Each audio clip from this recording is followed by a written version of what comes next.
Most of us are conditioned to associate Jesus of Nazareth entirely with Christianity. The cross, the churches, the New Testament. It's a theology built precisely around his life and death. But across the world, there are roughly 2 billion people who cannot even practice their faith unless they believe in him too, Muslims. This chart shows the exact number of times prophets are mentioned by name in the Quran. Muhammad is mentioned 4 times.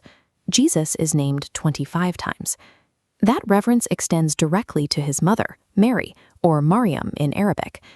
She is considered one of the greatest women in history, and an entire chapter of the Quran is dedicated solely to her. So, if Islamic texts elevate Jesus and his mother to such a high status, who exactly do Muslims think he is, and why doesn't believing in him make them Christians? In Islam, he is known as Isa ibn Maryam, Jesus, son of Mary. He is recognized as a historical messenger chosen by God to guide the children of Israel. The Islamic narrative completely endorses the miraculous virgin birth.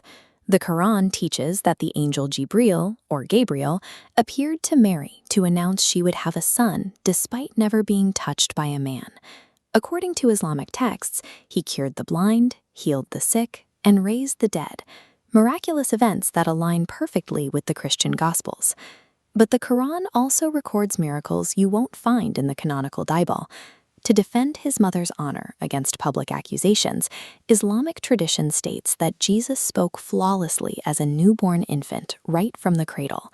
Later, as a young boy, he is described as molding the shape of birds out of wet clay and then breathing life into them so they could fly away. When you stack up the virgin birth, the healings, and these unique acts of creation, Islam clearly places Jesus on a massive theological pedestal, granting him a level of supernatural ability shared by almost no other prophet. Yet, right at the peak of that reverence, Islam draws an uncompromising line. Muslims do not believe Jesus is God. This graphic illustrates Tawheed, the concept of God's absolute oneness.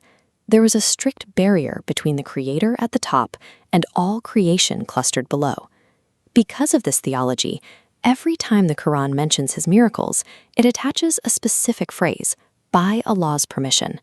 The power to heal the sick or animate clay did not originate from Jesus himself. He was simply the conduit for God's will. No matter how historically great or miraculous his life was, attributing divine power to a human breaks the ultimate rule of Islamic existence.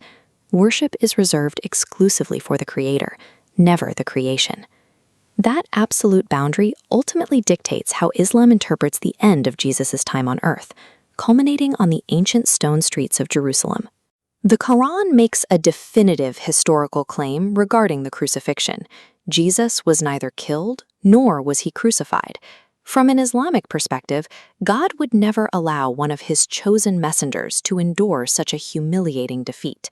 Instead, the text states that God raised Jesus directly up to the heavens, safely out of the hands of his enemies. This removes the concept of a blood-divinely protected servant of God. But for Muslims, his ascension into the heavens isn't the end of his story. He is an active participant in the future. Islamic eschatology prophesies that Jesus will physically return to earth before the Day of Judgment. He is expected to defeat the false Messiah, known as Dajjal, and restore ultimate global justice.